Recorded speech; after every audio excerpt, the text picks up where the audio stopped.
everyone, I am Rebecca from ChemKnits and welcome to night 5 of the 2022 ChemKnits Chanukah special.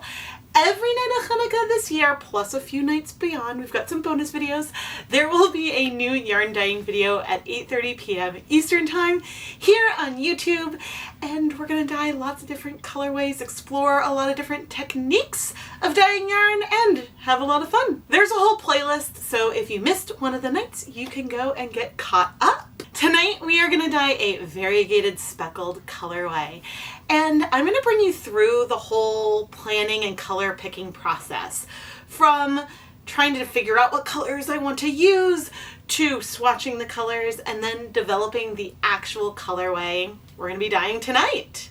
It is September 2022, and a couple weeks ago in the August-September ChemKnits Nylon live stream, I created this variegated and speckled colorway using a palette that is not the palette that I plan to use today, but I really enjoyed this type of pattern for a variegated yarn. I think a lot of times I go for 3 or 4 colors and I don't sort of shift them multiple times when I'm doing immersion dyeing, so I want to kind of go for this, but with a different palette. I knew I wanted a bright pink in this colorway, and I started playing around with other colors that I thought might look good with it, but trying to go outside of my narrow part of the rainbow kind of colors that I typically go for. And I really would love to go for some kind of soft yellow, either a slightly greenish blue or bluish green kind of color, and a deep purple to go along with the pink. I knew Pink Orchid, which is one of my favorite pinks, was a really great place to start there. But for the other colors, I went through Dharma Acid Dye's website and sort of pulled some swatches that might go for the colors I am looking for. Duckling is a color that I think I've only really used one other time as part of a nostalgia colorway I dyed a few years ago. And I think that this yellow, which is more of a premixed pastel, could work really well for helping me get that soft yellow, because I'm going to be using dry dye powder to dye the yarn. And the reason why I'm going to start with the dye powders is that this way I can control the water volume and then the acidity. If I was dissolving these dyes first and then applying it to the yarn, then I would be increasing the water volume, and it might be we might end up with more blending and movement as I add more and more dye. And since I want to be able to add speckles all in one pan, I think that this is the best way to do it. So now I am going to go and pull some of these swatch colors I think may work, although probably leaving out Caribbean blue, because while the color works in the swatch, I know it's a really bright blue and a little too bright for what I'm going for here today. So we are going to take a look at some of these colors on one of our yarn mops from today, so that way we can sort of figure out if it's going to work the way I would like it to work.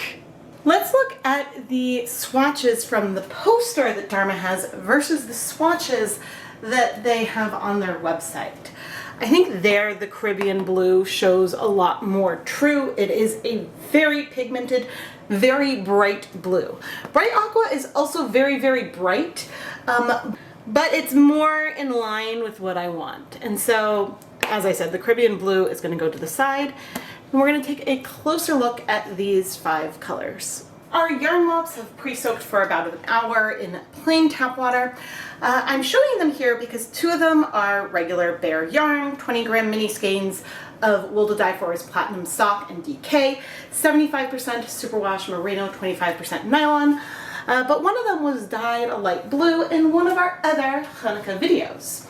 I am wearing my deluxe rubber respirator mask, safety glasses, and gloves because we're using dry dye powder, and I will be wearing this throughout the video anytime I'm doing dry powder. Now, deep purple, sometimes, I'm adding a little bit there, sometimes can look a little bit brown before heat and acid have been applied. I'm not sure if it's heat or acid, so it may look, it's looking a little bit redder than what I remember. It's possible I may end up wanting to switch, but we will see.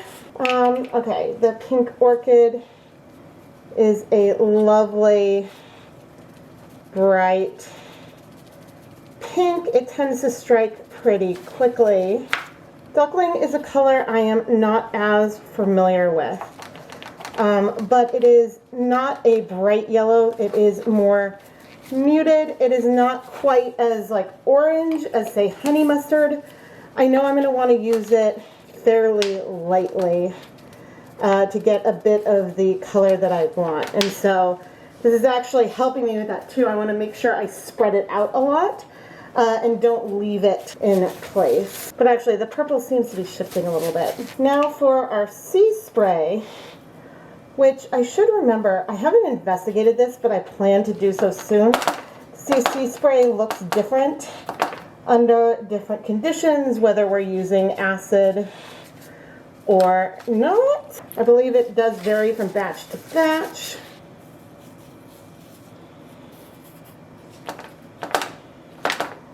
And finally we have bright aqua, which, if I'm going to be honest, I think is the color I want. It matches the energy that we have with the pink a little bit more.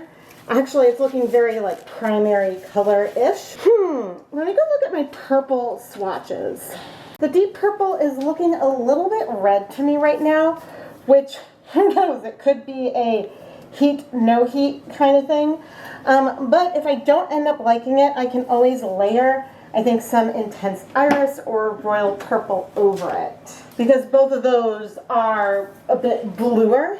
The royal purple is a little bit bright, a little brighter than what I want, but I didn't want the deep color to feel like we were using navy, so that's why I wanted to do something a little more reddish. But now that I'm looking at these colors here, I'm going back and forth between those two colors, and it occurred to me, why not use both?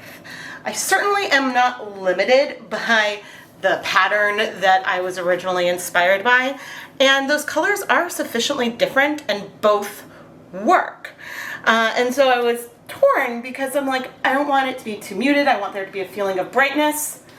So maybe both is the way to go. So I think that this is the kind of colorway I'm going to go for, although watch in different versions, I might end up accidentally swapping those two colors. And so now let's set up with our 10-gram Miniskeins that are also the platinum fingering or DK weight base from Wool to Die For over on the stove with our steam pans. I'm coming into today's project with a little bit of idea what I want in terms of palette, in terms of type of colorway, but I will have to sort of see how things go and see how the colors are playing together, how they are spreading or not spreading on the yarn, and therefore we may end up making adjustments as we go forward. But I think that I'm excited with at least the starting idea, and then we'll see where we end up.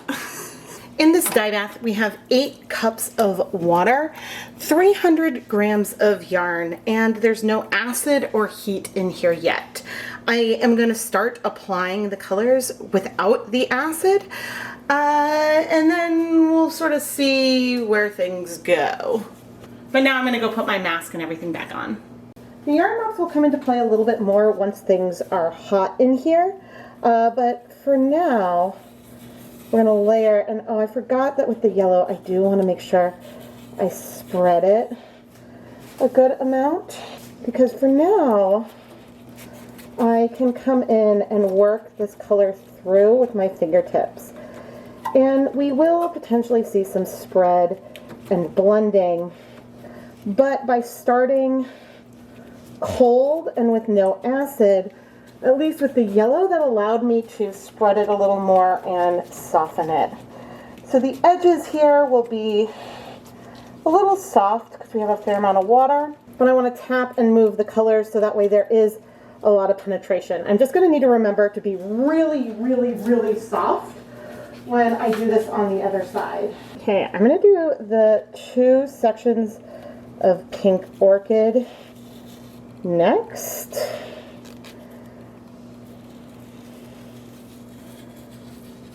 And I haven't even thought very hard about, and I haven't really thought hard yet about what color I might be using for the speckles. But the pink is actually a little bit of a contender for some speckling, just because this color does strike really, really fast. And this color is one of the reasons why we are starting cold with no acid, so we can try to move it through, but I'm clearly making a little bit of a mess of things. So we'll see how this goes.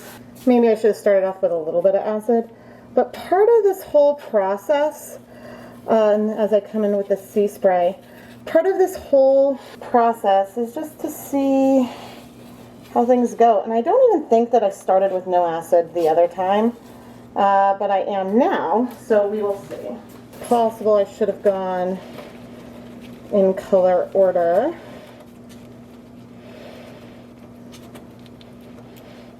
Hopefully we're getting decent penetration to the other side, but the nice thing, if things blend and after we flip, if things blend a lot, we're still going to have really beautiful depth in here. Okay, coming in with the bright aqua.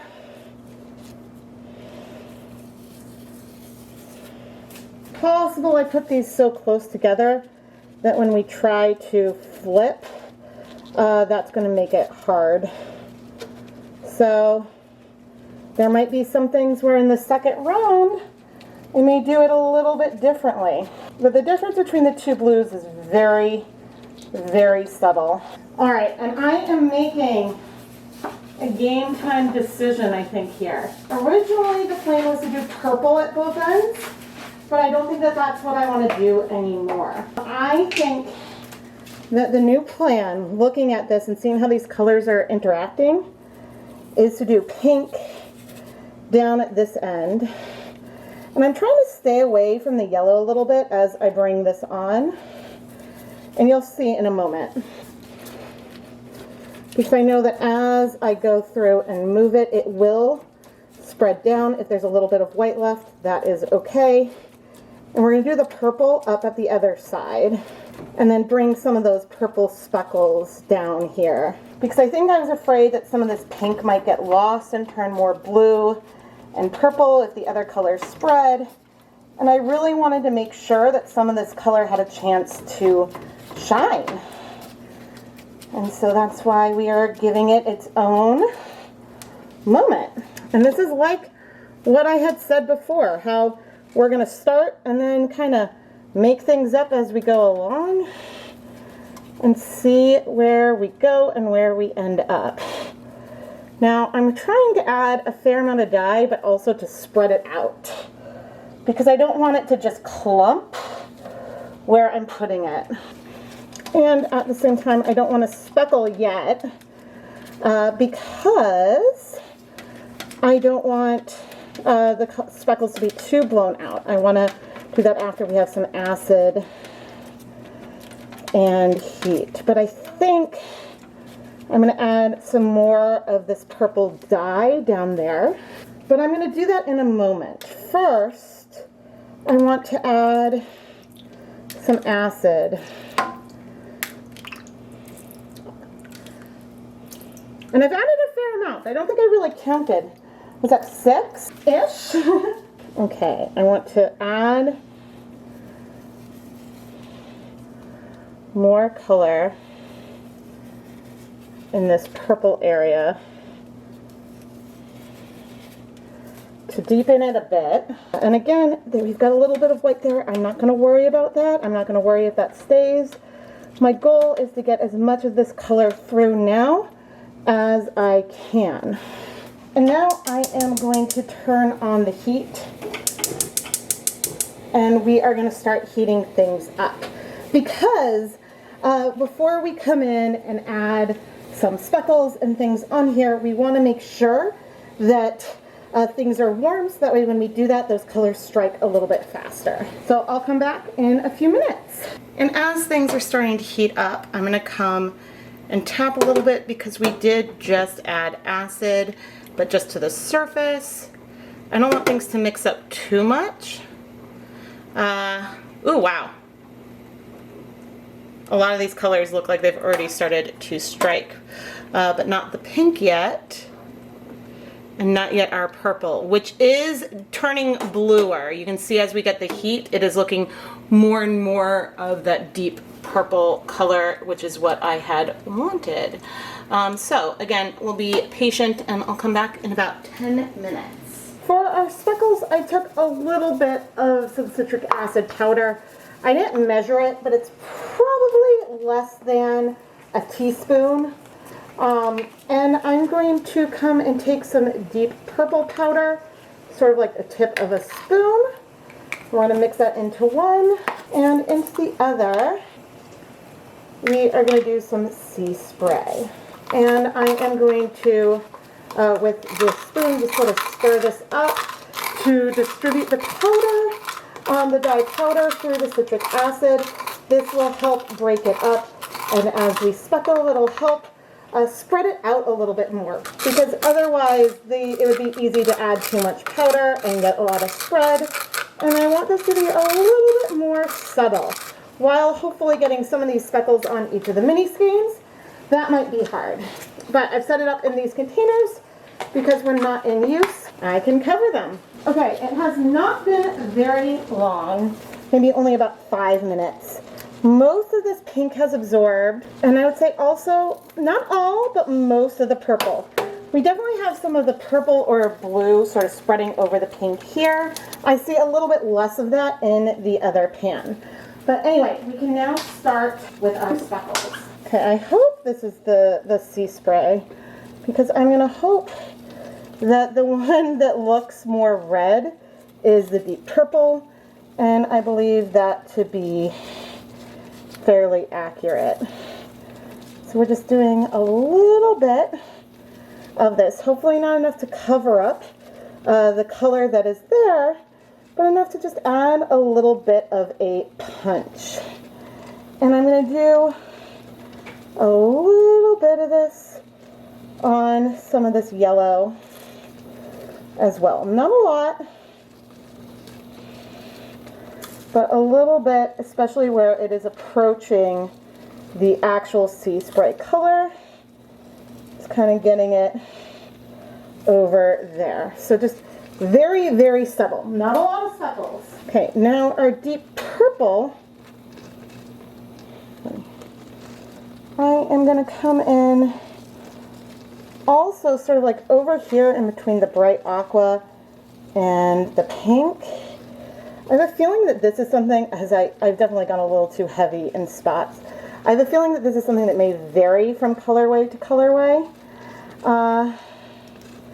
But again, we'll see. And then down here, I'm trying to keep it, as I'm working on spreading out my speckles a little better, I'm trying to keep it mostly on the pink versus going on the yellow. But I am letting some fall in some of this area that goes in between.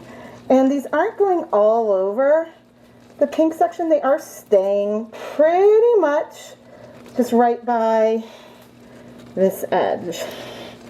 And so that, I'm like debating, maybe we'll add just like a tiny bit over here. Why not? Okay, and I think that is the way we're gonna do this. Now, I think you might be a little blown out on camera, so I'll zoom you in a moment so you can see. The speckles are very, very subtle here. I think in my reference colorway, I speckled with the straight dye powder, so they were a little bit punchier, but I wanted something soft that would sort of help, I don't know, pull things together color-wise and let the blending, if there's a lot of blending, just be a little bit different. This is not the type of colorway I dye up often, but I'm very happy to play around with it. And here is some of the other edge where we can see like a tiny bit of some of the yellow, and then also our purple and more of the sea spray speckles on here. Plus one of the nice pops of green that we do have in the sea spray. Now I set a timer for 10 minutes after I added these speckles. I expect things that will probably strike a little bit faster than that, but that time should also potentially help all of the other colors absorb, give them a little bit more time there. So we can see about dyeing the other side. And in case you are curious, here is a very awkward angle of the other pan. you can see we've got a little bit less color blending. I used the same amount of water, but we happen to have 400 grams of yarn here in the pan to start with, just because I was curious to see how things may end up turning out. All right, let's see how we're doing. Yeah, these speckles should be really nice and set. All right, it looks like we are pretty good to flip. I'm not seeing any residual color, which is good, but I will admit I am a little bit nervous. In an ideal world, we would have color, like the variegated portion would have penetrated all the way down. I don't know if we're in an ideal world, but it's not bad actually. It's not bad at all. I'm gonna need to sort of reconfigure this so things can be approximately where they were. But it looks like our colors on the ends did a really, really good job at ending up sort of where we wanted. But you can see how, because things aren't arranged like in a perfect stripe this time around, we may get some more blending and shifting of these colors. They may not stay super distinct. But I would say our colors on the ends, like our purple here, they did pretty darn good. And so, yeah, we can start dyeing this other side. Unsurprisingly, the off-camera pan had a little less penetration of some of the colors, but it does mostly look pretty similar. This time, after I added the color for each of the different segments, I came in with my spoon to help move it and work it through the yarn, knowing that by speckling the powder on, we may end up with some speckles from this on this side and subsequent sides anyway. This time I didn't wait between adding our variegated color and going and adding the speckles. I just wanted to make sure I was done trying to move the color through before adding these speckles onto the yarn. And then I let the yarn sit for about 10 minutes or until all the colors struck, checking with my spoon to make sure that there wasn't very much color left. And then I moved the yarn around a bit more, checking to see if I needed to add color for any of our more variegated patches, but more specifically looking to see if I needed to add speckles anywhere else. By the time I was approaching the end of the colorway, I wasn't really keeping track of if I was using sea spray or deep purple speckles in various patches. I was just adding them at sort of the intersection of colors where I felt like it was needed. The more that I flipped and added the colors, the more blending there is and the less harsh the separation between these different colors feel, which I think makes it really, really beautiful. All right, it has been 10 minutes since the last time I flipped the yarn. I'm gonna flip it again. We've got some light patches in here, some deep patches, but you know what? I think I'm going to call it here. And so what I would like to do is to add some more liquid here to the pan. So there's just 8 more cups of water, 3 more tablespoons of white vinegar, and I'm going to turn up the heat and heat this for 20 minutes just to make sure everything is nice and well set. And I'm going to start the timer once this gets hot again. And now I'm going to remove the yarn and set it aside to cool. The thing with dyeing minis versus full skeins is that in a full skein, there might not be speckles on every round. But these are 10-gram minis, so I suppose it's technically possible that there could be a mini that has no speckles. I hope that's not true, but that could be true. And that doesn't say that like a skein would be completely asymmetric or something, but it could just be because of the way the minis are in the bundle. One could end up on the bottom multiple times in a row. But now it's time to deal with our leave no dye behind skeins. And so far I've dyed about 200 grams and there was no acid on here yet. None at all. And I am just sort of dipping this in to the dye bath we just cleared. And some color may spread a bit, some probably won't. Technically, we did introduce a little bit of acid with the citric acid from our Speckles and wiping our hands, but I'm now going to heat this for 30 minutes. It has been 30 minutes. And let's see, I'm curious how much of a difference it's gonna feel between the one that started blue and the one that didn't. And honestly, it's hard to tell which one was the blue one because there's some elements of that blue in both. I mean, ultimately you can tell there's areas in the other one that are more pink, but having a pastel color didn't make a huge difference. Here, let me show this again. But anyway, I'll show that again once the yarn is completely dry. But this is a way to get some softness in colorway. There are still some more little specks, but having no water in there at first does help keep things nice and soft. Let's wash the yarn as I am working on heating the other colorways. I'm gonna add just some clear dish soap. And you know, I don't often go for patterns that are repeating-ish. I mean, these sections are not super regular. You can see that there's like a bit of a blend to it.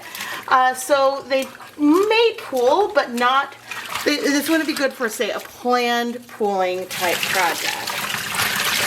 But I'm not seeing any color bleed, which is great. And I'm not expecting to see any bleeding in the yarn mops because those are just the same colors, but maybe even a little less pigmented. So what I'm gonna do is I'm gonna finish rinsing out the soap, put the yarn through my spin dryer, hang it up to dry, and then I'm gonna wash everything else off camera. But if there's anything notable, I'll pop back in. Otherwise, let's look at the finished colorway. The difference between the yarn where we started with just the bare yarn for the mop and that pastel blue are really, really subtle because I think some of the blues in here spread out a fair amount, and so we have a lot of pastel on the background here. It was easier to tell them apart in the last clip where I had them laid out because you could see that there's sort of a consistent amount of blue here and not very much white where it exists. But now it's really hard to tell the difference. And so I think that it can sometimes make a difference if you start with a different pastel color for your yarn mop, but depending on how much dye you're going to be covering the yarn with, it may not make a huge difference. Here is our variegated yarn. There are speckles here, but they are very subtle compared to the overall colorway we have here. I'm very happy that overall we can see the difference between these two greenish blues that we used because I was unsure if, based on the way the colors might spread, if they would end up looking similar. But the fact that they're different is apparent here. And I'm really glad that it looks like, at least in this cross section, we can still see the yellow everywhere. As for the speckling, it is definitely subtle. If I zoom in, you can see some of these speckles a little bit better. But part of the original intent was for there to be some subtlety to it. I'm curious if I will feel like I see the speckles on all of the minis as I start twisting them up. I'm very happy with the consistency I see across these colorways. Given that the color sections are short, they've lined up pretty well here from dyeing multiple batches. And this is also having me think about maybe pre-cutting some warp to do some direct warping and dyeing it in a variegated way. I like the way that the colors kind of soften because these lines aren't straight, and I think that that could be really beautiful in some kind of woven project. I just don't know if it would be a little ambitious to do something like that, to dye warp and things that are multiple yards long like that, although actually you're starting with self-striping yarn and self-striping skeins and you just dyed it and then cut it. Ooh, that could work. But I digress. Overall, I am very happy with this colorway. And now it is time for me to go and twist it up into Miniskeins. One of the things I'm really enjoying about this colorway is that there's a softness to the color changes. If I had been hand painting this on the countertop, the separation of colors might be a little bit more rigid.